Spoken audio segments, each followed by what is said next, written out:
भगवान के 3 परम धाम हैं इस धरती पर। सबसे पहला वृंदावन, दूसरा मथुरा और तीसरा द्वारिका। तो मथुरा, वृंदावन और द्वारिका, ये जो ठाकुर जी की जो 3 धाम हैं, इस तीनों धामों के जितने भी परिकर हैं वे सबके सब भगवान के जैसे ही नित्य है, शाश्वत है। वो भी अजन्मा है, अमिट है।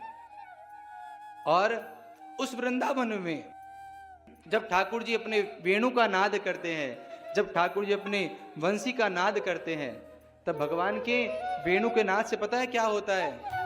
भले पाषाणादे द्रवत्वम और यमुनाया कठिनत्वम, कल कल कल्लोल करती हुई कामिनी।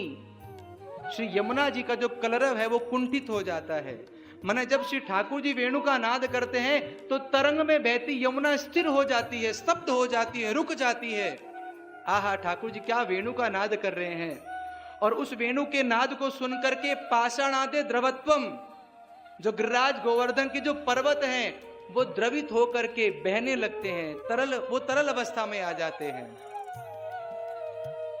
जो तरल है वो कठोर हो जाता है, जो कठोर है वो तरल हो जाता है। तो उन भगवान के धाम में निवास करने वालों का जो संसारिक जो प्रपंच है उसको ठाकुर जी समाप्त कर देते हैं।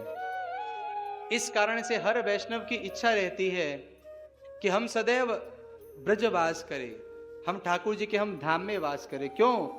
क्योंकि जो जो वैष्णव धाम में निवास करते हैं ठाकुर जी उनका समस्त प्रपंच खत्म कर देते हैं, मुक्त कर देते हैं।